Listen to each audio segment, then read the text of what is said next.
¿Empezamos? Bueno, bienvenidos a clase. ¿Qué clase es esta? ¿Qué número? ¿Clase 3 o 4? 4, de Desmitificando la Economía. ¿Sentís que la economía la estamos desmitificando un poco?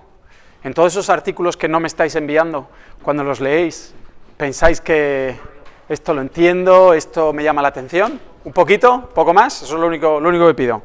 Perfecto. Hoy vamos a hablar de algo súper importante y que está súper de actualidad, que es Brexit. ¿Qué es lo que está pasando y qué es lo que no está pasando con el Brexit? Y lo más importante, cómo nos afecta a nosotros. Cuando digo nosotros, tú me mandaste. Pilar es la única que me ha enviado algo. Los demás...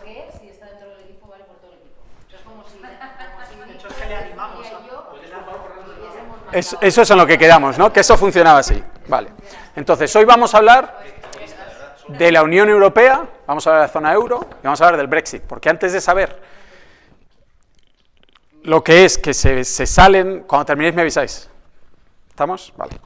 Que se quieren salir de una cierta zona, vamos a hablar de qué es esa cierta zona, qué es lo que supone, por qué nos metimos, para empezar, que esa es otra.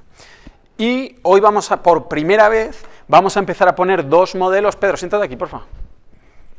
Siéntate aquí, es para separarte. Siéntate aquí. Pero si es ella, echarle la culpa. Verónica, siéntate aquí.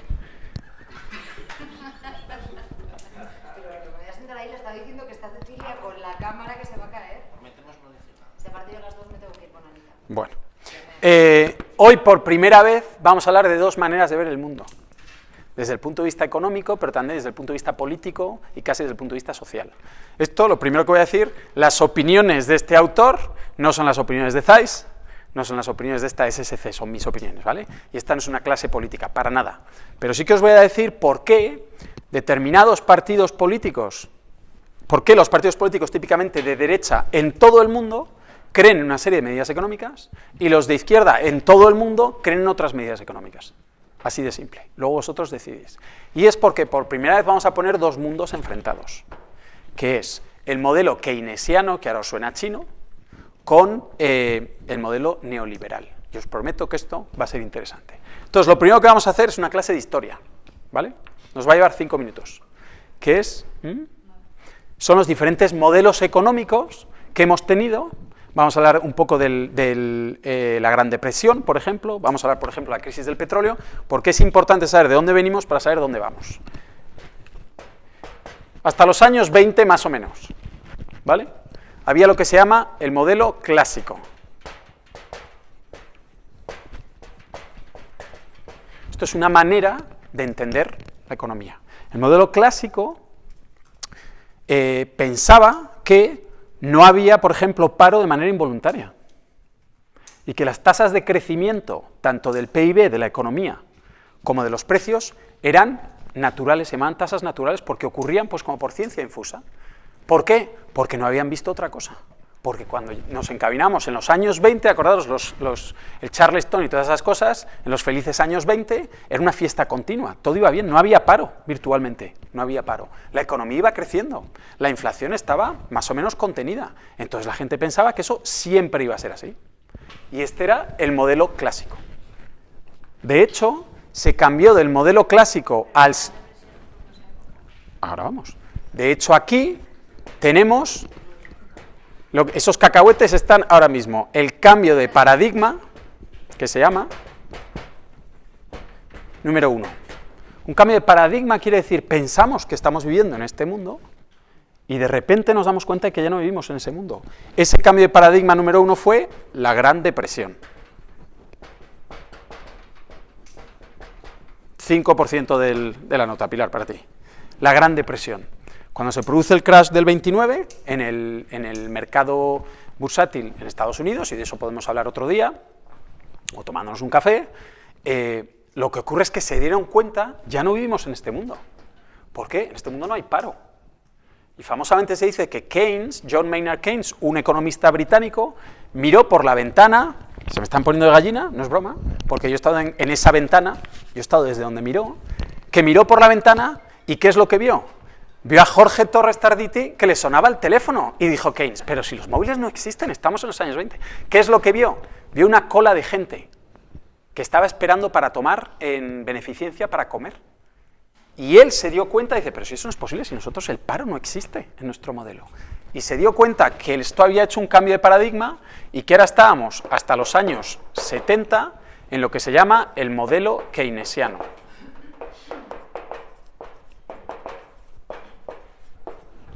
El modelo keynesiano está basado en todo lo que hemos visto hasta ahora de la estabilización de la demanda.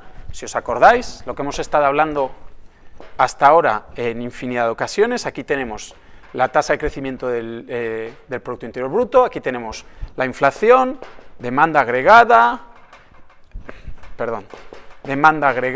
oferta agregada, y que estamos hablando que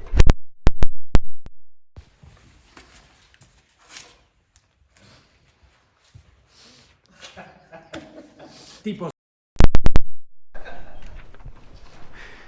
Hemos estado hablando desde el... ¿Qué? Gira la cámara. Que no pasa nada, te tienes que ir, te tienes que quedar, quédate. ¿Vale? ¿La atiendes? Mientras no estés hablando. Para estabilizar la demanda consistía en, estabilizar la demanda podemos darle un salto a la economía, la aceleramos, y esto era con 3 palancas. ¿Cuáles eran? Políticas fiscales. Una empieza por G, que es gasto público, otra empieza por IMP, que es impuestos, y la política monetaria. Esas 3 palancas para o acelerar la economía o aterrizarla. Esto es un modelo keynesiano, puro y duro.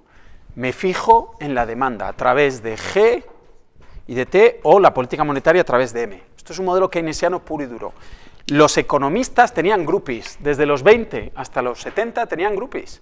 ¿Por qué? Porque lo que decían ocurría. ¿Quieres 3% más de crecimiento del Producto Interior Bruto? No pasa nada. Pon tanto de G, quita un poco de T, y la economía reaccionaba. Y entonces ese era el modelo en el que vivíamos. ¿Y entonces qué ocurrió? Muy buena pregunta, Pilar.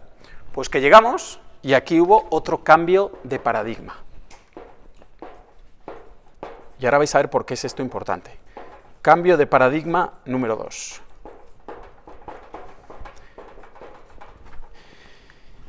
Hay una cosa que se llama inflación, que hemos visto, ¿verdad? Que es la subida generalizada de los precios. Hay una cosa que se llama, os juro por lo que queráis, no sé cómo se llama en español, stagflation, no sé si es estagflación, ahora lo buscamos, lo vamos a llamar en inglés, porque somos muy internacionales, que fue en lugar de la Gran Depresión, la Gran, y luego lo buscamos. Esto fue otro cambio de paradigma, porque fue un cambio de paradigma en nuestro modelo. Si crece la economía, estagflación. Si crece la economía, si crece el PIB, ¿qué ocurre con los precios, Mauri? Si crece la tasa de... ¿Lo qué? Si hay crecimiento en el PIB, ¿con qué viene? Con inflación, con un crecimiento de precios, ¿verdad? Muy bien, Mauri. ¿Estanflación? Stagflación. En castellano. Vale, pues la gran estanflación. Exactamente, la gran estanflación. Que es una combinación de estancamiento, no estamos creciendo, pero hay inflación. Eso es imposible en el modelo. En este modelo, si sube una cosa, sube la otra. ¿Lo veis? Esto es importante. Esto os va a hacer mejores personas. Esto no es permanente, ¿no? Voy a hacer exactamente las mismas líneas que he hecho antes. Esta es nuestra demanda agregada, esta es nuestra oferta agregada. Y empezamos aquí, sí, que se cambie, Pedro, que se cambie. Y estamos aquí. Si estimulamos la demanda agregada, Pedro, y nos venimos aquí, ¿qué ocurre con la tasa de crecimiento del Producto Interior Bruto? Aumenta. Hay crecimiento en la economía, se reduce el paro, etcétera. Y por definición, ¿qué ocurre con la inflación? Que sube. Pues en los años finales de los 70, durante la crisis del petróleo en Estados Unidos, no había crecimiento económico, pero sí que había inflación. Y entonces decías, que es imposible, es que en nuestro modelo eso no existe. ¿Cómo es posible que eso ocurra? Hubo un cambio de paradigma que veremos en su momento y que derivó en 2 modelos que conviven a día de hoy. Un segundo, Nacho. ¿Sí? ¿Pero es tan casual o es un temporal?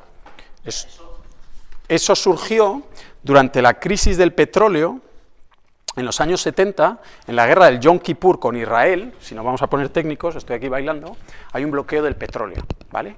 Entonces, en Estados Unidos, en la economía estadounidense, por ejemplo, no había petróleo, no había para las gasolinas, el precio de las gasolinas se disparó, había colas de horas para llenar el coche. ¿Eso qué efecto tiene en el crecimiento económico, en el PIB? El precio de la gasolina disparó, lo que disparó la inflación, y al mismo tiempo, ¿qué ocurre con la economía? ¿Funciona mejor o funciona peor? Si tienes... No puedo gastar en comida, funciona peor. en gasolina. Claro. O, además, para las empresas, imaginaos que nosotros, mañana tenemos que ver un microscopio a Barcelona y no hay gasolina. Eso es un freno para la economía total. Entonces se veía que la economía empezaba a decrecer y la inflación subía. Eso aquí es imposible. ¿Por qué? Porque ahora conviven dos modelos que conviven hasta hoy. Uno de ellos es lo que se llama los nuevos keynesianos, que no tiene nada de nuevo, o sea que sigues con el modelo keynesiano, por un lado, y por el otro, el modelo neoliberal. Esto está vivo hoy. Obama, Trump. En general izquierda, en general derecha.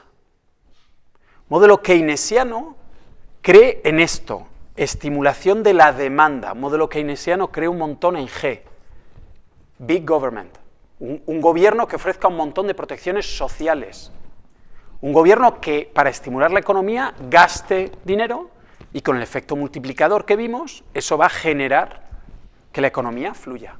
Eso es este sistema. Este modelo, el modelo liberal, dice... Pero si eso está muy bien, pero no te tienes que enfocar en eso. Te tienes que enfocar en bajar los impuestos para los negocios y para los particulares, y te tienes que enfocar en quitar toda la regulación, en que intervenga, esto es mucho G y esto es olvídate de G. Esto es el sector privado. Esto es neoliberales, lo que se predica es, tú olvídate de intentar controlar la economía, olvídate de intentar dar esas protecciones, tú olvídate de eso. Tú lo que tienes que hacer es quitar regulaciones, las que no sean estrictamente necesarias, ¿para qué? Para que haya empresa privada, para que surjan negocios, que ellos van a contratar a gente, que eso sea más, que el motor sea privado. Trump, Obama. Una división clarísima.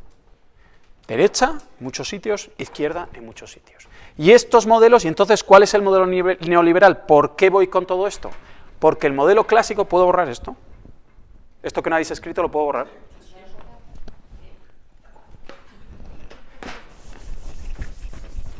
El modelo clásico no creía en este tipo de oferta agregada en el modelo keynesiano.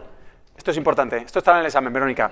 Llega hasta aquí y sube de manera recta. Tú tienes el modelo keynesiano, funciona así. Esa es tu oferta agregada y tu demanda agregada. Ese es tu modelo keynesiano. El modelo clásico, como el modelo neoliberal, que también sea neoclásico, creen que la oferta es así, agregada. Y tú dices, ¿y esto en qué me influye a mí? Muy buena pregunta, Jorge. Pues que aquí estamos hablando de, vamos a estimular la demanda, aunque podemos llegar a un punto máximo de crecimiento. Esto quiere decir que si aquí sigo subiendo, me da inflación, pero ya no me da crecimiento del Producto Interior Bruto, ¿verdad? Y lo que predica este modelo es, tú olvídate de la demanda agregada. Tú lo que tienes que hacer es empujar la oferta agregada hacia allá. Porque mira, te da crecimiento del PIB sin darte inflación. Y lo curioso de todo esto, bueno, ¿quién tiene razón? Decidme quién tiene razón aquí. ¿Por qué no se pone la gente de acuerdo? ¿Por qué no se pone la gente de acuerdo? ¿Por qué en las elecciones la gente se pega tantas voces sobre qué es lo que hay que hacer con la economía? Si esto es una ciencia exacta, ¿no? ¿Por qué no se pone la gente de acuerdo? Pues porque, como veremos, en algo que se llama el problema de identificación, cogiendo datos reales, cómo estaba la economía, por ejemplo, de Estados Unidos en el año 2000 y cómo está en el 2007, cogiendo datos reales, los neoliberales dicen, claro, es que eso se explica por esto. Esto se explica por Internet que explota y hace una revolución tecnológica que hace que la oferta agregada vaya hacia allá. Y los keynesianos dicen, no, de eso nada, bueno, sí, puede que sí, vale, pues esto te acepto que se mueva un poco hacia allá, pero no, lo que ocurrió fue que todo el G que se puso en la economía, además de la reducción en los impuestos, política monetaria y tal, movió la demanda agregada, y eso se explica por eso. Por eso conviven esas dos teorías todavía a día de hoy, porque los dos pueden probar con datos, no, es que la economía reaccionó así, por estas medidas, las que yo te digo de la oferta. Y los otros dicen, no, reaccionó así por estas medidas, las de la demanda. ¿Vale? ¿Preguntas? ¿Está claro? Dos modelos, venimos del modelo clásico desde los años 20, la gente pensaba que la economía funcionaba de una cierta manera, la que no había tasas de paro, no había ese tipo de cosas, había un crecimiento que se llamaba natural, llega la Gran Depresión, eso revienta el modelo, eso es un primer cambio de paradigma. Entonces aparece el modelo keynesiano en el que se cree que la estabilización de la demanda, mucho G o T, dependiendo de dónde estemos, en un ciclo expansivo o un ciclo recesivo. Llega la gran estanflación de los años 70 con la crisis del petróleo y conviven dos modelos, el modelo keynesiano y el modelo neoliberal, o neoclásico, como se llama. ¿Vale? ¿Sí? ¿Preguntas? ¿Víctor? ¿Coral? Vale. Pues ahora vamos a hablar de la Unión Europea, porque ahora vais a entender por qué esto es importante, ¿vale? Cuando tengáis todas las preguntas, cuando vayáis a agobiar con ellas, levantar la mano para que pongamos un poco de orden, que si no en el vídeo no se va a oír tampoco el jolgorio. Animaros, hombre, animaros. ¿Esto lo puedo borrar ya? ¿Sí? Vale, venga. Pues ahora vamos a hablar de la Unión Europea, la zona euro y el Brexit. Primera pregunta. ¿Qué es la Unión Europea? Así, a bote pronto, y en perfecto castellano, nada técnico. ¿Qué es la Unión Europea? Es una serie de países que deciden formar un club, ¿vale? Y como en todo club, como en toda asociación, hay unas reglas para entrar y unas reglas para quedarse. Pero es una serie de países que dicen, mira, nosotros vamos a formar un club, y en el club ahora mismo somos 28, ¿vale? En la Unión Europea somos 28, y dentro de ese club, que ese club se hace para tener libre circulación de mercancías y de trabajadores. O sea, destilándolo todo mucho, esto es que si yo me quiero ir y el Reino Unido está aquí, España está aquí, cuando yo me fui a vivir a Inglaterra, yo no necesité una visa de trabajo. Yo pude encontrar un trabajo exactamente igual que un inglés que se venga a España, porque hay libre circulación de trabajadores. Y mercancías, cuando nosotros nos traemos algo para microscopía de Cambridge, no tenemos, Jesús, salud, no tenemos que, si tienes preguntas también las puedes hacer, ¿eh? Si tienes preguntas...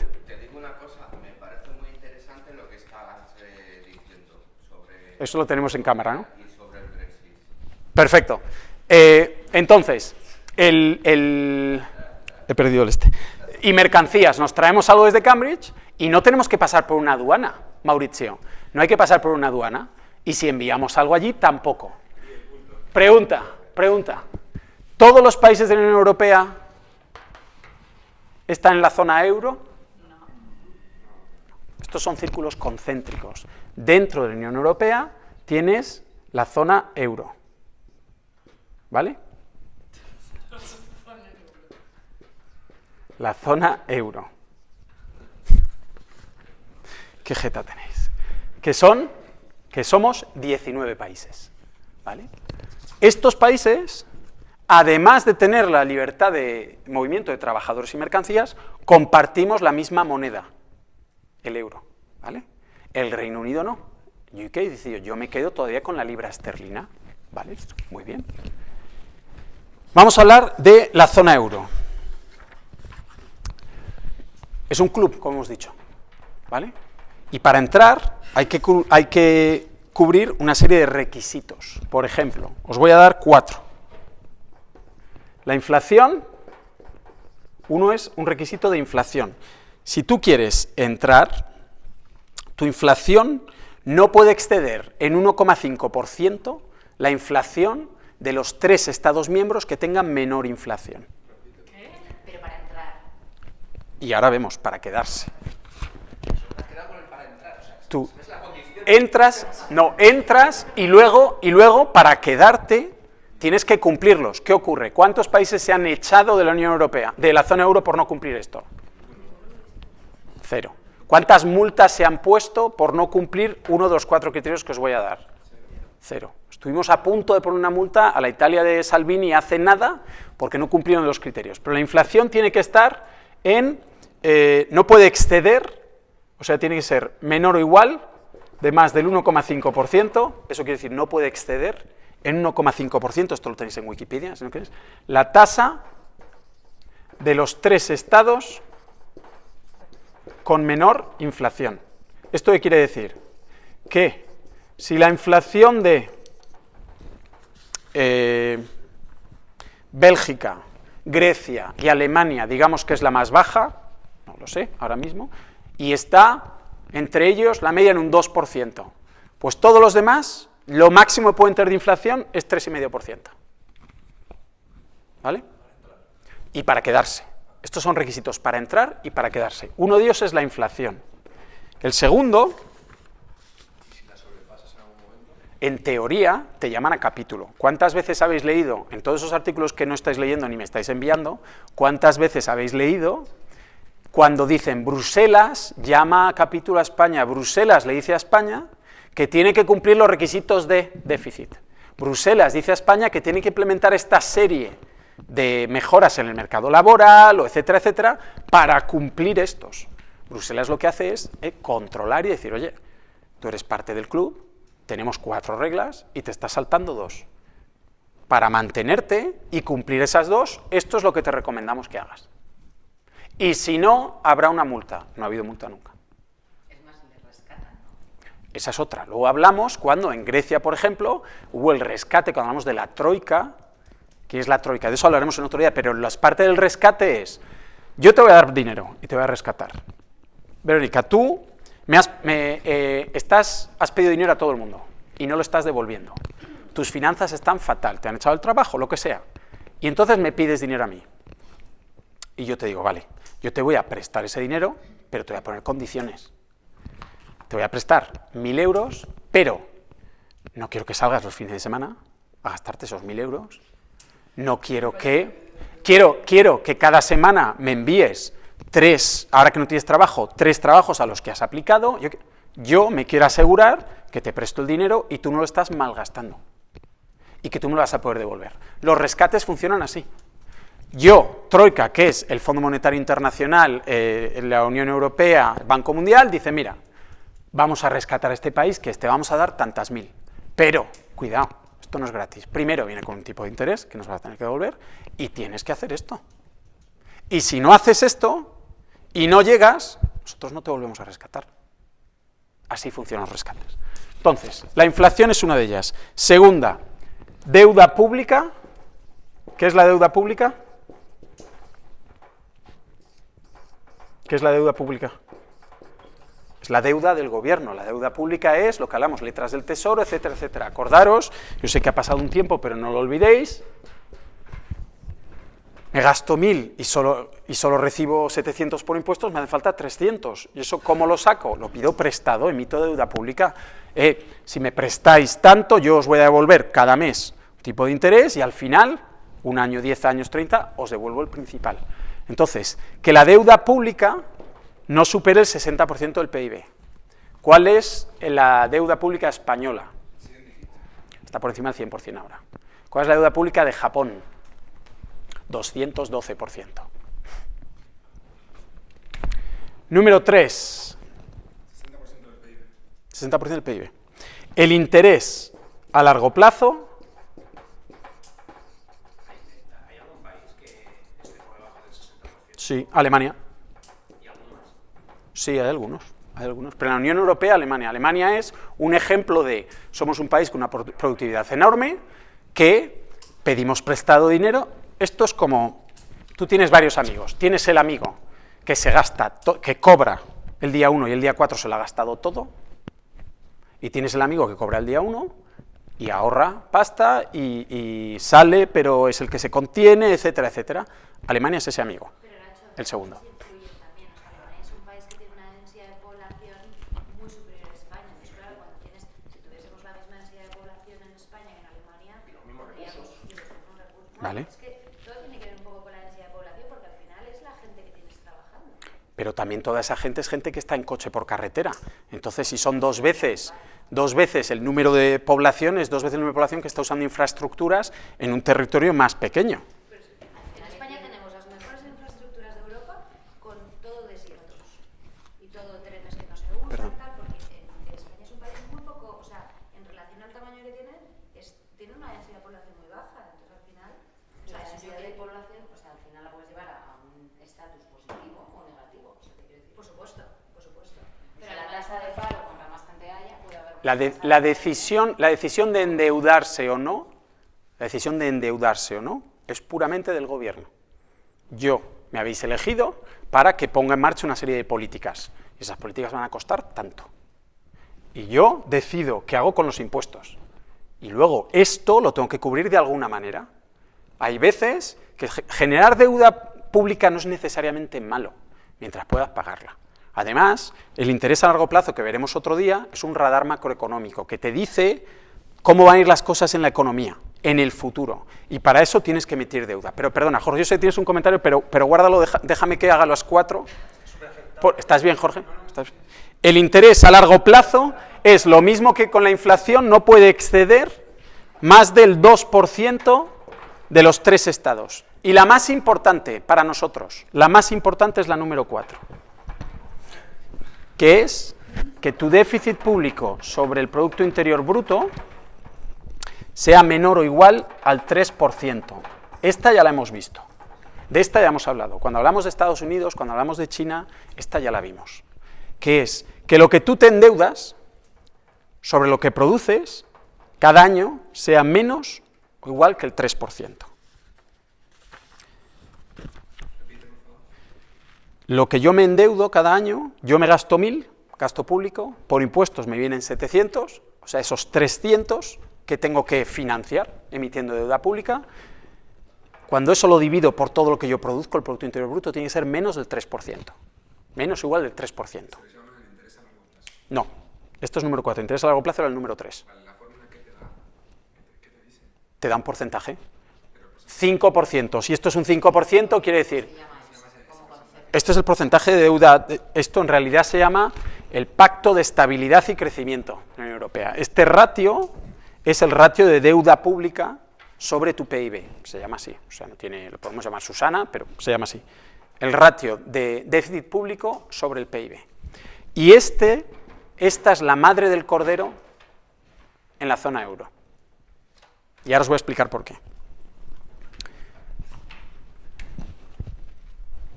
¿Qué he hecho con este? Hay 2 retos, hay 2 problemas con unirse a este club, ¿vale? Para los países. 2 problemas fundamentalmente. El primero es una política de talla única. ¿Sabes? Cuando vais a compraros un gorro o una gorra en invierno y normalmente tienen talla única. Para los que tenemos la cabeza de cierta manera, o no nos cabe o nos va muy grande, pero es una talla. No puedes comprar pequeña, mediana o grande. ¿Qué hablamos de política de talla única? Pues me alegra que me hagáis esa pregunta. La zona euro, estamos compartiendo todos una moneda, el euro. Quien controla cuántos euros hay en circulación, la masa monetaria, esta era la política monetaria, ¿verdad? Espera, antes de que pasemos ahí, vamos a ver de lo que hemos estado hablando, que vamos un poquito rápido. Hemos empezado hablando con los modelos, ¿vale? El modelo clásico, llega la Gran Depresión, empieza a vivir el modelo keynesiano y llega la gran estanflación y convive el modelo keynesiano y el neoliberal. Keynesiano, un montón de G, y el neoliberal, olvídate de la demanda agregada y ocúpate de la oferta agregada. Desregularización, o sea, quita regulaciones, que haya innovación tecnológica y baja los impuestos, que sea el sector privado. ¿Hasta ahí bien? Después, nos hemos puesto a hablar cómo la Unión Europea tiene 28 miembros. Y eso es un club en el que nos unimos en su día y es para que permite libre circulación de trabajadores y de mercancías, que eso tiene sus ventajas. Y dentro de ese club de la Unión Europea tenemos la zona euro, que somos menos. La zona euro somos 19, la eurozona. Y en la eurozona, esos 19, además de todo lo demás de la Unión Europea, compartimos moneda, ¿vale? Tenemos el euro. Para entrar en ese club, en el del euro, hace falta 4 criterios para entrar y mantenerse. Un criterio de inflación, tu inflación no se puede ir de madre, no puede ser 1,5% mayor que el de los 3 estados que tengan menor inflación. Vale. Interés a largo plazo, lo mismo, se puede ir de madre 2% superior a los 3 países que tengan los menores intereses. Deuda pública, menos del 60% del PIB, y lo que se llama el pacto de crecimiento y estabilidad, que es que el déficit público sobre el PIB sea menor o igual al 3%. ¿Vale? ¿Hasta ahí bien? ¿Jorge? Contestaré que sí, porque si no te voy a liar. Sí. Ya. Sí, perfecto. ¿Sí? ¿Me lías luego? Sí. Vale.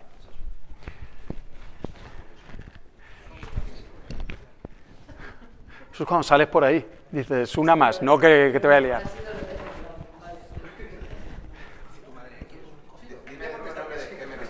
Ahora vamos a... G-T es el déficit público.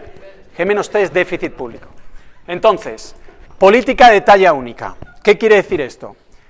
Todos los países hemos visto que tienen 3 herramientas, ¿vale? Tienen las políticas fiscales, que eran ¿cuáles? G y T. Y la política monetaria, ¿qué es qué? La masa monetaria que controla los tipos de interés, ¿vale? Cuanto más dinero hay, más barato es el dinero. Cuanto menos dinero hay, más caro es el dinero. Esto eran las 3 herramientas que había para, ahora empezamos con el macro tai chi, para subir hacer esa estabilización de la demanda. Estas 3. Bueno, ¿qué ocurre? Que tú te metes en la zona euro y la masa monetaria la controla ¿quién? El Banco Central Europeo. No es el Banco de España el que determina, es que a España nos vendría bien un poquito de M para que baje los tipos de interés y un poquito, nos vendría bien subir la masa monetaria para que bajaran los tipos de interés y entonces que despegue esa demanda agregada. Nos vendría bien. Pero es que nosotros no controlamos eso, lo controla el Banco Central Europeo. Y entonces, ¿qué ocurre si, por ejemplo, digamos que esto es Alemania, por ejemplo, y esto es tasa de crecimiento, y Alemania tiene una demanda agregada en una economía que se está sobrecalentando? ¿Veis cómo está muy cerca aquí de este límite? En este límite ya no crece más la economía, solo crece la inflación. Alemania que se está sobrecalentando. Y tenemos a pobre España, por ejemplo, donde tenemos la oferta agregada y tenemos una demanda agregada, que tenemos una tasa de crecimiento muy bajo y tenemos poca inflación. Y Alemania tiene una tasa de crecimiento muy alta y mucha inflación. Vosotros estáis a cargo del Banco Central Europeo y tenéis que hacer algo. ¿Qué hacéis?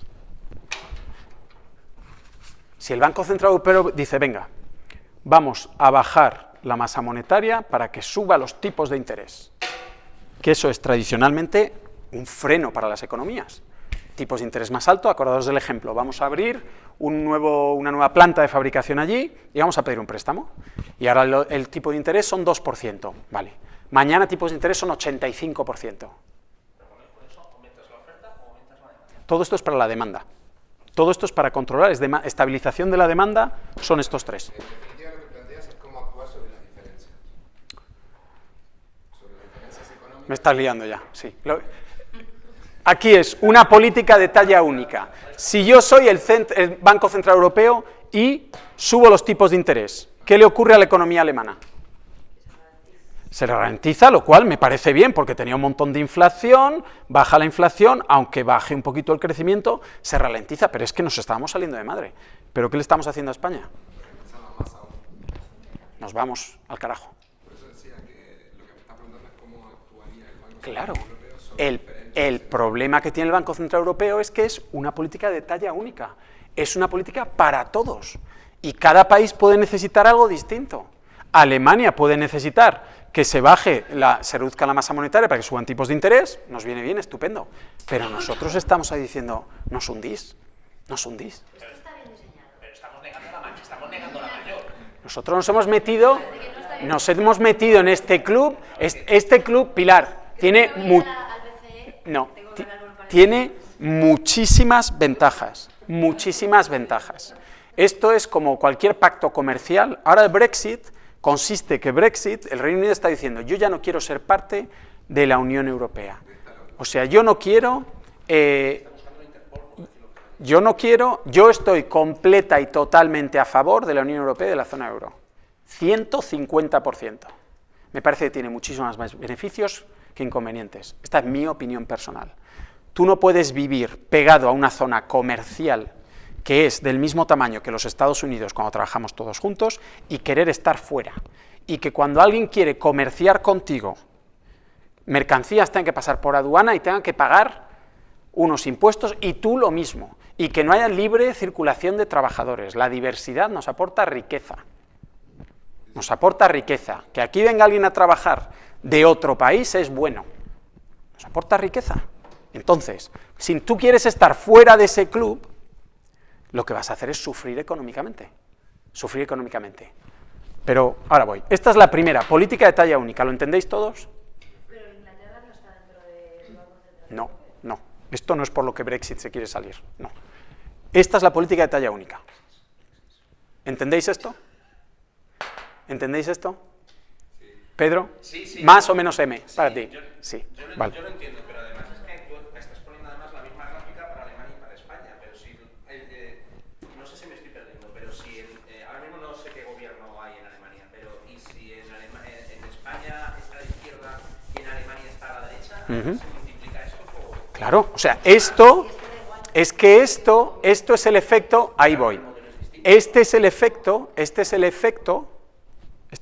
solo de la política monetaria, ¿vale? Porque el Banco Central Europeo puede hacer esto, subir los tipos de interés para bajar ahí, y entonces el gobierno español decir, no, un momento, a mí eso no me interesa, yo voy a contrarrestar eso, ¿qué me queda?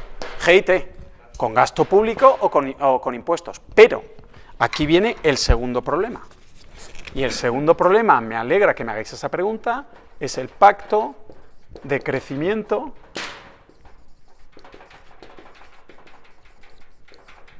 y estabilidad. ¿Y esto qué quiere decir?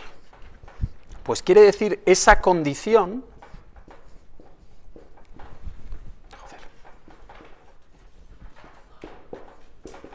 Lo sé. ¿Eso qué quiere decir? Pues que yo ahora soy España en esta situación y digo, vale, ¿qué haríais vosotros si la economía tiene bajo crecimiento, hay poca inflación, queremos levantar la demanda agregada y resulta que el Banco Central Europeo nos sube los tipos de interés, que nos va a bajar aún más la demanda agregada? Nos quedan estas dos cosas. ¿Qué haríais para levantar la demanda agregada? Con G. Esto es la política monetaria, que eso es lo que ya ha ocurrido, con M. De estas, vosotros estáis... Aumentar el gasto público, dice, si yo quiero aumentar el gasto público, sí, pero ¿qué ocurre? Cuidado, que si levantas mucho el gasto público, esto se te va de madre. ¿Qué te queda? ¿Qué le queda a los países? Los impuestos. De las 3 palancas que empezamos hablando el primer día, mira, me está entrando, esto es importante, de las 3 palancas que empezamos, G y T, los gobiernos, y la masa monetaria, la política monetaria, el Banco Central, esta no la tenemos. Nadie de los que están en la zona euro tiene esta. Y de las otras 2 tienes que ir con tiento, porque si no te puedes pasar. Esto es el reto desde el punto de vista económico de la zona euro.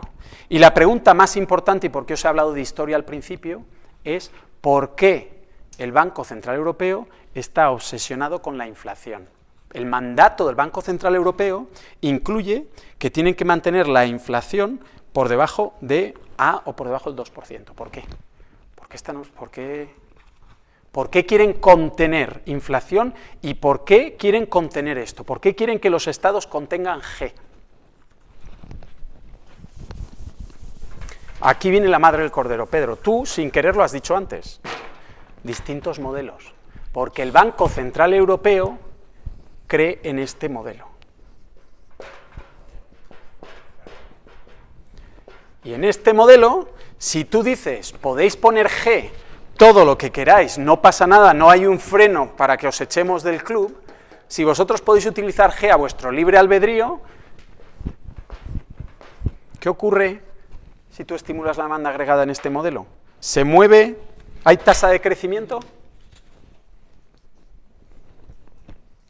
No hay tasa de crecimiento. En este modelo estás creciendo lo que estés creciendo, pero no creen que ese G vaya a tener un efecto positivo en el Producto Interior Bruto. Y sin embargo, ¿qué es lo que te va a pasar con la inflación?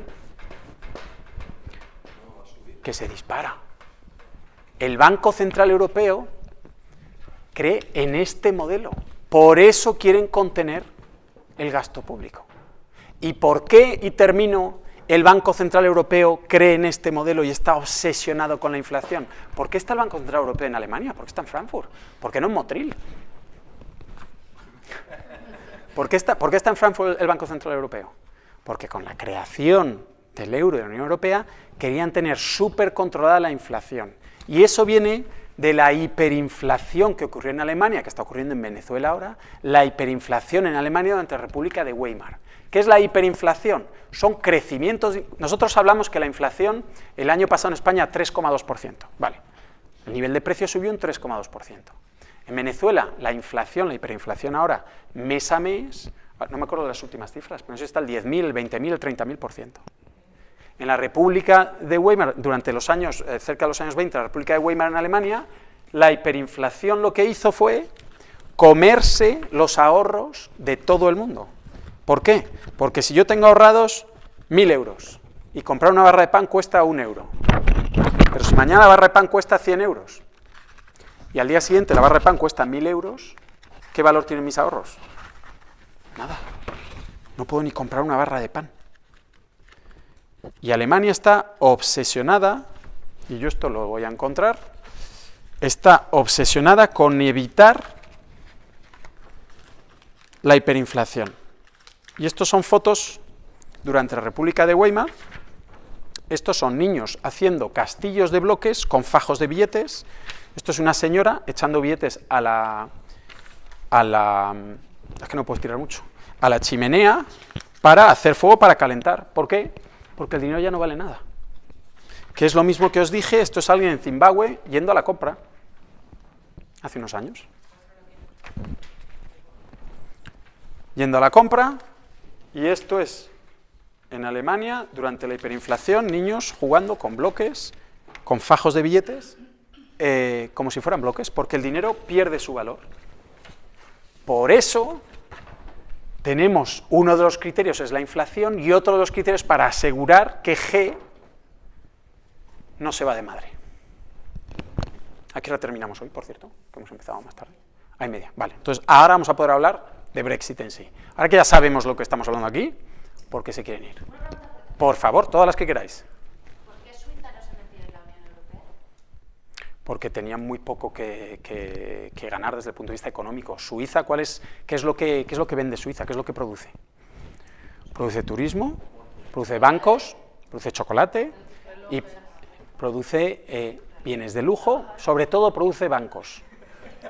Suiza tiene una historia de neutralidad, que se ha beneficiado de esa neutralidad, porque es un sitio que todo el mundo sabe que no toma partido. Súper importante. Históricamente no toma partido, lo cual quiere decir, si yo tengo una bronca con mi vecino, este vecino, yo sé que este no toma partido, entonces le puedo decir, oye, guárdame esto, que me estoy peleando.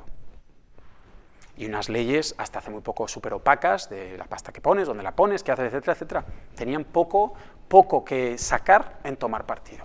y además un orgullo nacional muy importante de esa es nuestra marca identitaria también, y tenemos nuestra moneda, el franco suizo, que le va muy bien, y un valor refugio que se llama. Paraíso fiscal, etcétera, etcétera. Ahora menos porque ahora todas esas leyes de opacidad se han ido derrumbando. No, es porque creo que cambiaron la ley, entonces ahora tienen... Antes, si tú tenías una cuenta en Suiza, en España no podías acceder a esa información. Y ahora sí. Pero ahora sí. Eso fue el escándalo, tiene un nombre y un apellido italiano. El escándalo, me acordaré. Por eso Suiza no es parte. ¿Entendéis un poco la...? ¿Entendéis? Hemos empezado con los modelos. ¿Por qué era importante eso? Ahora lo veis. Porque depende del modelo en el que tú crees que cosas diferentes funcionan. Si tú estás en el modelo keynesiano, os lo voy a escribir aquí, que antes no lo hemos hecho, si tú crees en el modelo keynesiano,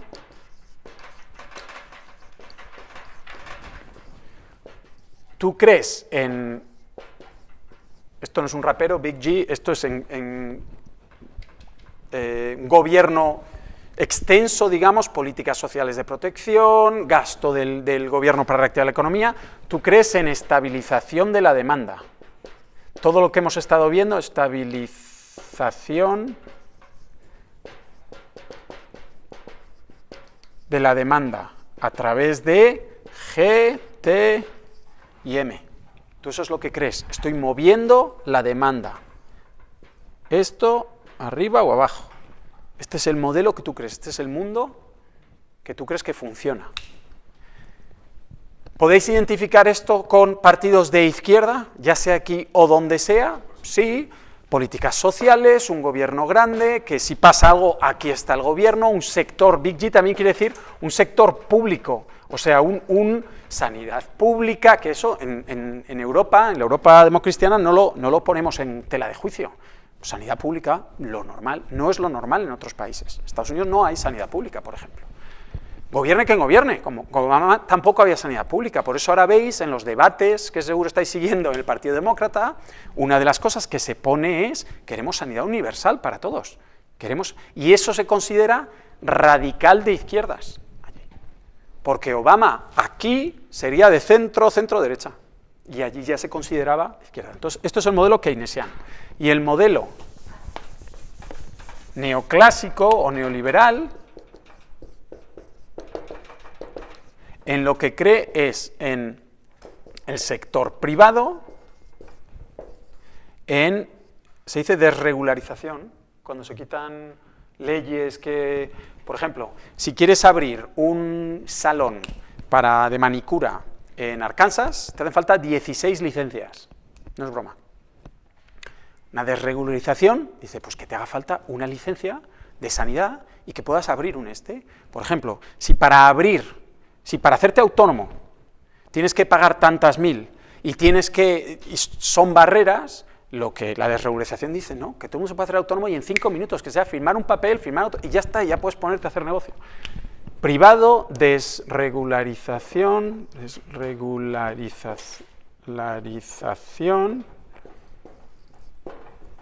bajadas de impuestos. ¿Por qué? Porque lo que se cree es, tú deja el dinero, gobierno, no te metas, tú deja el dinero en manos del particular, y el particular tendrá más dinero, lo gastará, creará una empresa, hará lo que le parezca conveniente. Y este es el modelo en el que viven, oferta agregada, demanda agregada. El del Banco Central Europeo. En el Banco Central Europeo, vamos a ver, os cuento, estábamos hablando de los rescates antes. Bueno, otro día hablaremos de la gran recesión y los rescates y demás. Pero cuando oís hablar de halcones y palomas, a lo mejor habéis oído eso o leído eso en los artículos que no estáis leyendo, los halcones son más agresivos, vamos a dejar de hacer rescates, el Banco Central Europeo ahora mismo, vamos a dejar de ayudar tanto, que los tipos de interés estén negativos, hay que empezar a subir tipos de interés. Las palomas es mucho más suave, no, vamos a seguir ayudando. Y esas son batallas internas que se producen en el Banco Central Europeo. No es que el Banco Central Europeo, por definición, crea en este modelo, pero en su nacimiento y durante su historia, simplemente de los 4 requisitos, 2 se explican por esto: no queremos inflación, y hay que controlar G. Eso lo explica este modelo. ¿Vale? Brexit. Y entonces el Reino Unido dice un día, yo es que no quiero ser parte de ese club. Yo no soy parte de este, pero no quiero ser parte de... No quiero ser parte de la Unión Europea. Yo me quiero pirar. Esta es la Unión Europea, aquí está el UK, y dicen, yo me quiero salir. Y esta es la zona euro. Yo me quiero salir. ¿Qué efecto creéis que eso va a tener? ¿Cuál es lo que los economistas predicen desde el punto de vista de eso? ¿Qué efecto económico tendrá en el Reino Unido? Bueno, malo, regular. En principio malo.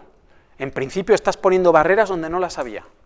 Antes yo vivo en Chester y fabrico esto y resulta que tengo clientes en Grecia, en Italia, en España y en Francia. Y yo les envío esto y ellos me pagan y yo para enviarles esto no tengo que pasar aduanas, no hay ningún impuesto añadido, ninguna tarifa, ninguna tal. Y ahora de repente lo va a ver. Pues a lo mejor el que está comprando en España los rotuladores de aquí decide, es que ¿sabes qué? Es que hay un francés que también hace esto. Y no tengo que pasar por todo eso que tengo que pasar ahora. Y a lo mejor ahora el precio me compensa. ¿Y sabes qué? Es que además es hasta la misma moneda. ¿Por qué quieres hacer? Esto ha sido un cálculo político erróneo, completamente, a mi juicio. Esto ha sido Cameron, del partido de la derecha, que en un momento dado para reforzarse con el ala más dura de su partido, dice, y vamos a hacer un referéndum. Y convoco elecciones generales y ahora la gente va a venir conmigo. Y resulta que en el referéndum, pensando que lo iba a perder el referéndum, y el referéndum gana la opción de salirse. ¿Pero basado en qué? O sea, se tendrá que pasar en... ¿Basado en qué? Si yo le pregunto a mi abuela, ¿basado en qué? Claro, o sea yo te... Hay cosas que yo no puedo decir en la cámara. Yo te compro que lo deja en manos del pueblo y como el pueblo es ignorante, a lo mejor vota lo que yo estoy diciendo. ¿Tú has oído España para los españoles alguna vez? ¿Cómo? ¿Has oído alguna vez España para los españoles? Sí. Reino Unido para los del Reino Unido. Esa es la base de todo. Pero aunque la fórmula en la que él esté convencido esté equivocada, ¿cuál es su fórmula? ¿Por qué quiere salir? Pero tú piensa, esto es el Reino Unido, más o menos. Tú piensa.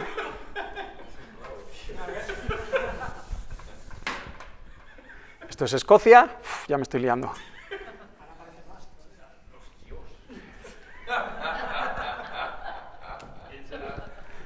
Esto es Escocia.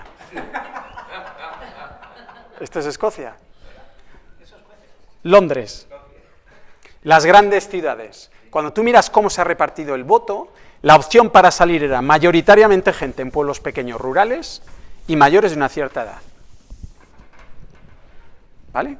Entonces, es un voto completamente democrático que se decide salir y a partir de entonces una carrera hacia adelante. ¿Tú crees que la persona que votaba aquí en un pueblito cerca de Manchester de 5.000 personas, tú crees que... ¿Cuál es su razonamiento económico de poder salir? ¿Económico? ¿Puede salir por ¿Económico? Pedro, ¿económico? ¿Económico? Razonamiento económico, Pedro, ninguno. Pero los catalanes... No entremos en esa. No, pero el razonamiento de ellos, aunque sea equivocado y tal, ellos te dan un razonamiento. Pues yo me quiero salir de la Unión Europea porque no queremos que desde Bruselas nos digan lo que tenemos que hacer. Ese es el argumento. A nosotros, además piensa, estamos hablando del Imperio Británico. Estamos hablando de un pueblo que durante años gobernaba el mundo. Y ahora van a ir desde Bruselas a decirnos a nosotros cómo tenemos que hacer las cosas. Nos pone una ley de Bruselas que nosotros tenemos que acatar, nos parezca bien, mal o regular. Ese es el germen, es ese, el por qué nosotros tenemos que estar controlados, porque nos controla otro. Ese es el germen de todo. La pregunta, desde el punto de vista económico, estamos diciendo a priori, pues no es bueno, ni para ellos, ni para nosotros, cuidado, ni para nosotros, porque las barreras son las mismas entre uno y otro. Y ahora toda la discusión es un Brexit blando, un Brexit duro, os voy a hacer otro gráfico aquí, ¿no? Un Brexit blando, un Brexit duro, que es entre, esto lo acordamos, o no lo acordamos, llega el 31 de octubre y estos están fuera. Y a partir del día siguiente, ¿cuáles son las reglas? ¿Cuáles son las reglas? Ahora hay una frontera donde no la había y ahora hay que pagar un esto y antes no. ¿Eso qué genera? Genera lo peor para la economía. Empieza por descon y termina por cierto, desconcierto, incertidumbre. Si no sabes cuáles son las reglas del juego, no puedes jugar. ¿Qué es lo que genera la incertidumbre política en cualquier país? Incertidumbre política en España. ¿Qué está generando para la economía? Cierta incertidumbre, no sabes, pero si es que no sé quién va a gobernar y por tanto no sé qué políticas va a hacer, no sé qué va a pasar con estos. Es que yo me dedico a vender cemento, es que yo tengo una cementera y vivo de esto. ¿Cuántas más carreteras van a construir? Es que no lo sé, entonces no puedo ampliar. Es que no sé si contratar o echar gente, es que toda esa incertidumbre política es lo que está dañando las economías. En todos los informes, los artículos que hemos leído hasta ahora, siempre se menciona la guerra comercial entre Estados Unidos y China. Brexit, está el número 2. China, que está bajando el crecimiento, etcétera, etcétera. Alemania, que también se está enfriando. Pero esa incertidumbre de no saber qué va a pasar, ¿qué creéis vosotros?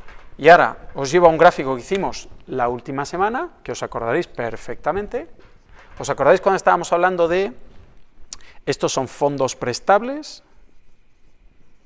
Yo sé que os están entrando los escalofríos, prestables, y esto eran tipos de interés. ¿Os acordáis el yo gano, o sea, me quiero gastar 100 y solo gano 700 y entonces el resto tengo que pediros el dinero? Oye, ¿quién me presta dinero? Voy a emitir letras del tesoro, ese tipo de cosas. ¿Y os acordáis que vimos este gráfico?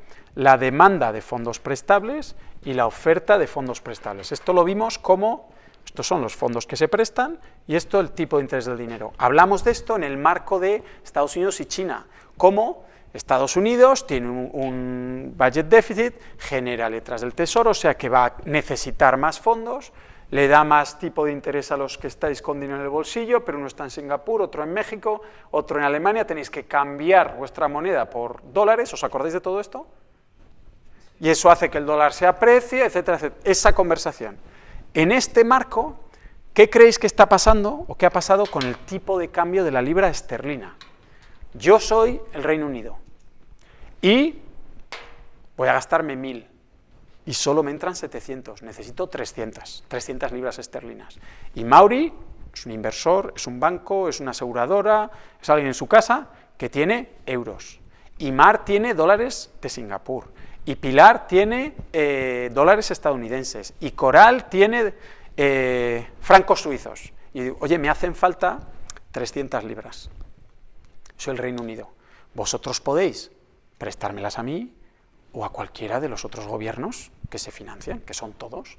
Ahora mismo, ¿cómo se os pone el cuerpo con el Reino Unido?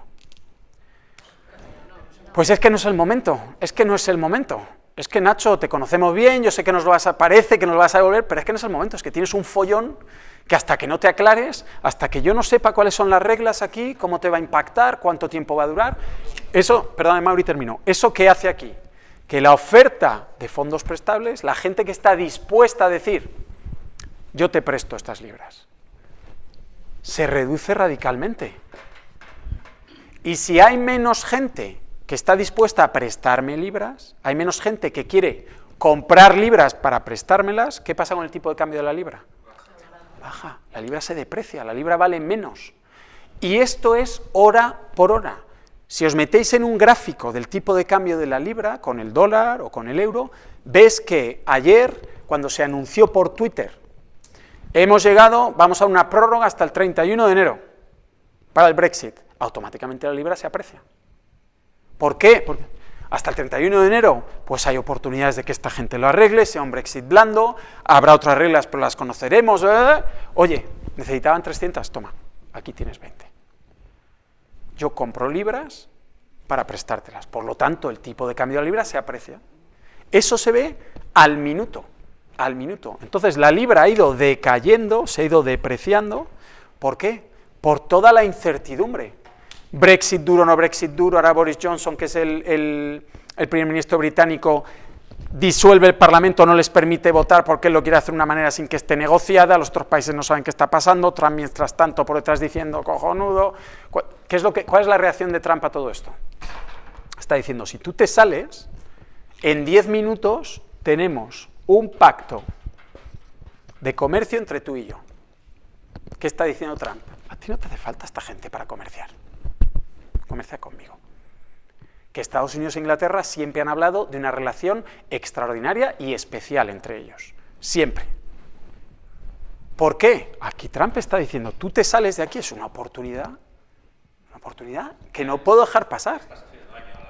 Y además estás enseñando que la tienes más larga. O sea, Trump está diciendo una relación entre tú y yo, que además yo no tengo muchos amigos ahora mismo, porque resulta que uno con el que yo salía a jugar el que más, es que ya no nos hablamos, ya no nos juntamos. Entonces me hace falta otro. Por eso Trump está apoyando esto y está detrás de Boris Johnson y sale en la foto. Por eso Boris Johnson se quiere hacer la foto con Trump, para decirle a su gente, a todo el mundo que tiene dinero que podría estar prestado en Inglaterra, no os preocupéis, que yo no voy a comerciar tanto con esta gente, pues porque vamos a poner unas barreras que nos vamos a autoimponer, porque yo me salgo del club, pero es que me meto en otro club. En el de la mayor potencia económica mundial. Imagínate si entre nosotros dos decidimos que no hay aranceles, no hay tal, formamos nuestro... Imagínate. Esa es toda la dinámica que está ocurriendo. Mauri, tenías una pregunta, perdóname. Adelante. La primera, entonces esto del Brexit, va a pasar, ¿no? Va a pasar... Esto no es una cuestión de si no va a pasar, a no ser que haya un segundo referéndum. El Partido Laborista, que es el partido de Boris Johnson, es el más hacia la derecha, Laborista es más hacia la izquierda, ellos están abogando por un momento. Se nos ha ido de las manos. Y si preguntamos otra vez, a no ser que eso ocurra, el Brexit pasa. ¿Y esto no tiene también que participar en esta decisión de salirse la Unión Europea? O sea, lo que es el organismo de la Unión Europea. No, esto es un club. ¿Qué se llama esto cuando se escribe en la Unión Europea? Los Estados miembros. Esto es un club. Tú te puedes apuntar al club y tú te desapuntas. Sí, pero es que con todas las consecuencias. Que se salga también tiene un impacto directo sobre la Unión Europea. Desde luego. Entonces no entiendo cómo la Unión Europea no puede tener una potestad ahí. Tú no puedes obligar a un país a que sea parte de algo que no puedes. Es que imaginaos de lo que estamos hablando. Es que cuando hablamos de Brexit hay que darse cuenta. Yo soy un estudiante español que está en Inglaterra. Y ahora, de repente, ¿qué ocurre? ¿Me hace falta un visado? Yo estoy trabajando en Inglaterra. ¿Me van a echar? ¿Hay un visado? ¿Cómo funciona esto? Yo es que mañana teníamos un microscopio que tiene que ir de Cambridge para RMS, un caso real. Y estábamos, lo enviamos ya, porque esto era el 1 de noviembre, cuando en teoría pasaba el 31 de octubre. Lo enviamos ya por transporte súper urgente para que llegue aquí, por lo menos ya lo tengamos dentro de la Unión Europea, ¿o qué hacemos? Porque si esto hubiera pasado el 31 de octubre y ese microscopio lo traemos desde el 1 de noviembre, yo, responsable de logística y supply chain, no tengo ni puñetera idea de qué es lo que hubiera habido que hacer. Porque yo no tengo las reglas del juego, es que no las sabe nadie. Eso es un Brexit duro. Un Brexit duro es, nos vamos. Pero hombre, me voy del piso. Pero hombre, que tenemos que pagar el gas, la electricidad, que hay que recoger la cocina, que hay que hacer el inventario. Me voy del piso, cierra la puerta y te vas. Bueno, ¿y ahora qué hacemos?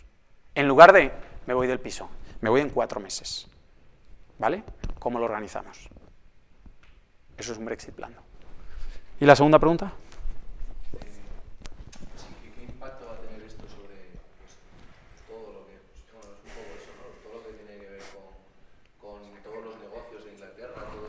Pues tú imagínate, una empresa, una multinacional como Zeiss. Aquí vino el doctor Monz y una de las preguntas fue el Brexit. ¿Estamos preparados? Y su respuesta fue, el problema aquí es que no sabemos a qué prepararnos. Nosotros estamos considerando todas las situaciones, pero no sabemos qué situación va a ocurrir, y cómo va a ocurrir, y cuándo va a ocurrir. Imagínate el negocio de Joe Doe, que vive en un pueblo de Manchester, que él pues hace lo que sea, bolsos de cuero que vende normalmente a España. ¿Tú qué crees? Que no tiene ni idea? 2 cosas van a ocurrir. Primero, en el corto plazo, si tú quieres seguir vendiendo A o comprando D entre el Reino Unido y la Unión Europea, el precio va a cambiar, porque ya aquí hay que pagar una aduana. ¿Cuánto? No, yo no lo sé, no sabe nadie. ¿Va a haber que hacer papeleo? ¿Qué papeleo se hace? ¿Cómo? Si lo compro sin eso, ¿qué pasa? ¿Esto se queda en la frontera? En Barajas vamos a tener ahora una terminal, un hangar lleno de bolsos de piel que no han pasado. No sé cómo funciona, ni yo ni nadie. ¿Eso qué va a hacer? Mira, yo los bolsos los voy a vender aquí en Manchester, ¿vale? Y el de Manchester que quiere comprarse un bolso, yo antes lo compraba y me lo traían de España. Bueno, yo ahora lo voy a comprar aquí. Esto lo que va a hacer es, al principio, un poco, en el pequeño negocio seguro, una separación de quiénes los clientes de dentro y los clientes de fuera. Claro, es que tus clientes potenciales han disminuido, te has quitado toda la zona euro, o sea, toda la Unión Europea te los está quitando. Pero si es que el Reino Unido es uno de los clientes comerciales más importantes de la Unión Europea, y al revés. Y eso de repente lo cortas. El Reino Unido, yo te garantizo que si sale el Brexit, al día siguiente están sentados Trump y Boris Johnson diciendo, bueno, algo tenemos que hacer. De todos modos, sería interesante.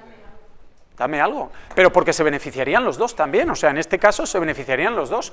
No, puede ser tan sencillo como un Reino Unido para el Reino Unido, sino si tú sabes que al día siguiente, obviamente, vas a firmar con el primero del mundo, porque tienes que firmar, internamente para ti no vas a tener las mismas condiciones ni los mismos gastos con alguien que tienes, digamos, a la vuelta de la esquina. es otro juego. Con un tío que tienes Es otro juego. 30 millones de dólares. Es otro deporte, Víctor. Eso es otro deporte completamente. Y además, ahora, ¿cuánto tiempo va a tardar eso en arreglarse? ¿Cuánto tiempo? Porque eso no se hace de un día para otro. Pero lo que el Reino Unido, aquí también la madre del cordero es, bueno, vosotros podéis jugar lo que queráis, pero ahora nosotros, ¿cómo jugamos? ¿Ahora qué reglas tenemos? ¿Y ahora esto cómo lo vamos a organizar? Porque es que nos necesitamos mutuamente. Sí, porque además la Unión Europea ha dicho, ¿te quieres ir?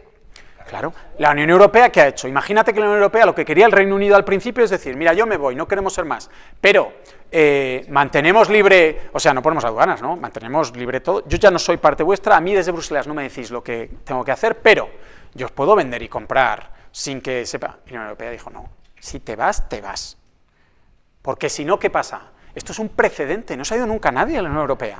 Y esto va a ser lo que se llama la blueprint, el mapa de cuando alguien se va, ¿qué es lo que hacemos? ¿Y cómo se hace? Estamos dibujando el mapa. Entonces, si el mapa desde el principio es, ¿te quieres ir? Bueno, vete, pero claro, seguimos comerciando, entonces todos los demás empiezan a preguntarse, ¿me interesa a mí quedarme? Porque si puedo comerciar de manera libre, pues a lo mejor... Por eso la Unión Europea dijo, si te vas, te vas. Aquí no hay medias tintas. Pilar. ¿Qué hubiese pasado si el 31 de octubre hay hard Brexit con Irlanda del Norte? Pilar, si yo supiera las respuestas a estas preguntas, sería millonario.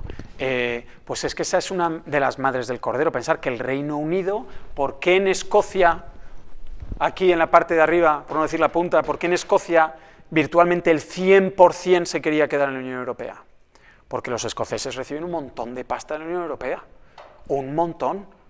¿Tú crees que Andalucía querría irse de la Unión Europea? Los escoceses querían salir de Reino Unido.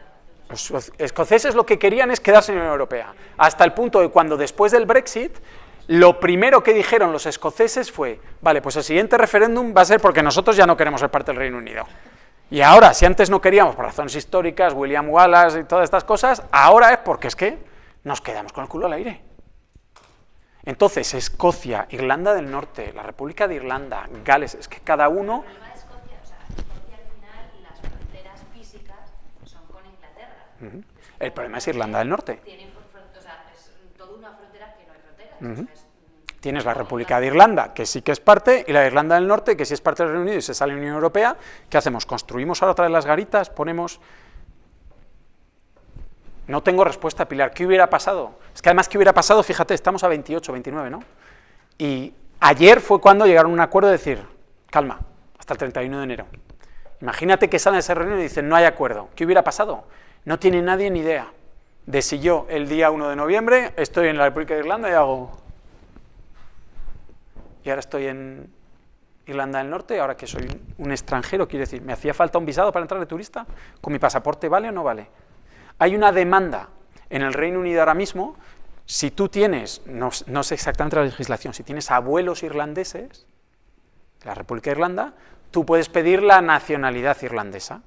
Las colas en el consulado eran kilométricas de la gente del Reino Unido que decía, bueno, pues yo todavía quiero ser parte de la Unión Europea, yo quiero que me des ese pasaporte, porque entonces yo me puedo buscar un trabajo en Francia, en España, en Italia, en Grecia, en Alemania, porque si me quedo aquí y solo tengo mi pasaporte rojo del Reino Unido, con ese ahora ya para buscar un trabajo en España es como para nosotros buscar un trabajo en Estados Unidos. Te hace falta una visa, te tiene que sponsorizar a alguien, un montón de pasta, hay cuotas, bla, bla, bla, bla, bla. Una más, Jorge. Líame y terminamos. En realidad yo lo veo como un ente natural, ¿no? Como un ente vivo. Antes quería decir que también hay que visualizar, pues nos estamos entrando en aspectos macroeconómicos, pero hay que visualizar. No es lo mismo que se vaya de Inglaterra de la Unión Europea que se vaya a Uruguay. Si fuera Grecia, Jorge, si esto hubiera sido Grecia, se hubiera montado, pensar una cosa también, y esto no es económico. La Unión Europea nace, el germen de la Unión Europea es, vamos a meter a Francia y a Alemania en un mismo club para que nunca más haya una Segunda Guerra Mundial. Ese es el germen. Vamos a meter a Francia y a Alemania en un club, juntos, y lo vamos a hacer tan así, que dependan tanto el uno del otro y esté tan entrelazado y tal, para que nunca más ocurran las atrocidades que ocurrieron en la Segunda Guerra Mundial. Ese es el germen de todo. Entonces, es súper importante cuando se habla del ideario europeo, de sumar en lugar de restar, de lo que se está hablando en realidad es de juntos mejor. Sí, tiene sus cosejas, tiene sus, pues en Bruselas me pone una ley, sí, pero el espíritu europeo de juntos mejor, porque cuando no hemos estado juntos, a lo largo de la historia la hemos liado siempre. España, Francia e Inglaterra han estado cientos de años en guerra. Si no es uno, es con el otro, ya me lío contigo para darle a este, y ahora me están dando a aquel, pero siempre, y con Alemania. Y eso es lo que sería cortar.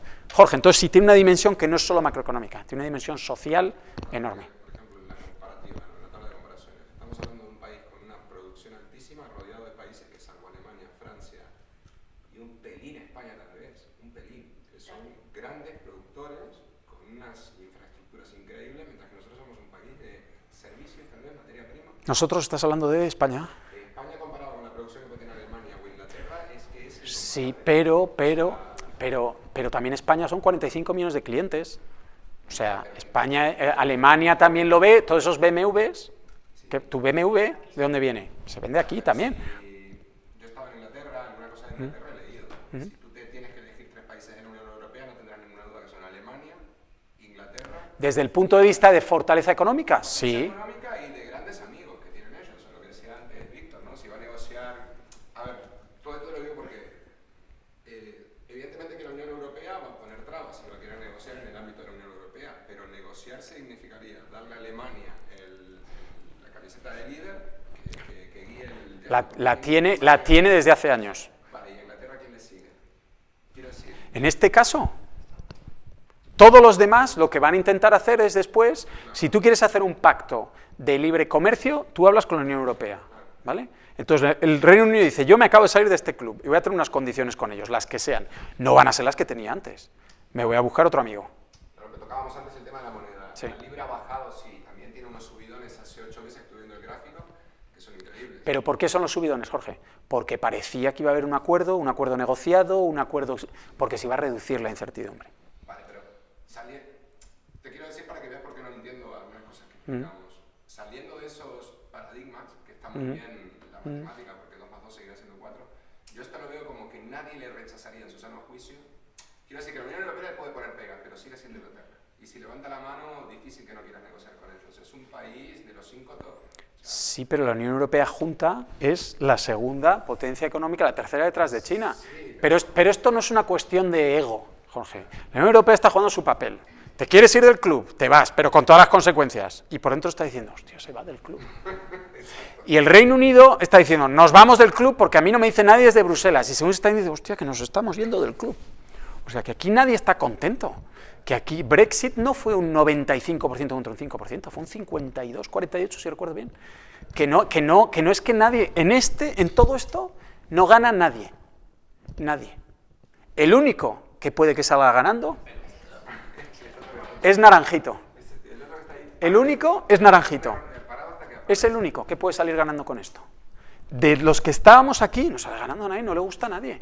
Pero una vez que te han dicho, te dejo, y me quedo con el piso, y me quedo con tal, y por cierto, préstame 5.000 pavos, y dices, no, te vas. Te a dormir a casa de tu amigo y...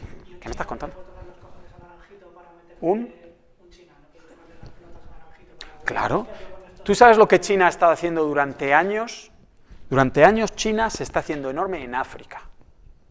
China tiene, voy a hacer el continente africano, me voy a arriesgar, no. África tiene las materias raras que se llaman, Víctor, las materias raras que se llaman, que se utilizan para hacer móviles, para hacer ordenadores, para un montón de cosas, están la gran mayoría de ellas en África. China tiene todo eso controladísimo. Tiene unas inversiones en el continente, se está asegurando materias primas, se está asegurando África, tarde o temprano despertará. África, tarde o temprano, habrá países que empezarán a ser socios comerciales importantes. ¿Y quién va a estar el primero ahí? China. El primero de todos. Eso es lo que China está haciendo. Y con la Unión Europea, tú te metes con... Pero recuerda, acordaos cuando hablamos de Estados Unidos, América, vamos a llamarlo como llaman los yankees, sin ánimo de ofender a los otros americanos, que no hablamos de China y América, que hablamos de Chimérica. Que China y América están casados, es lo mismo.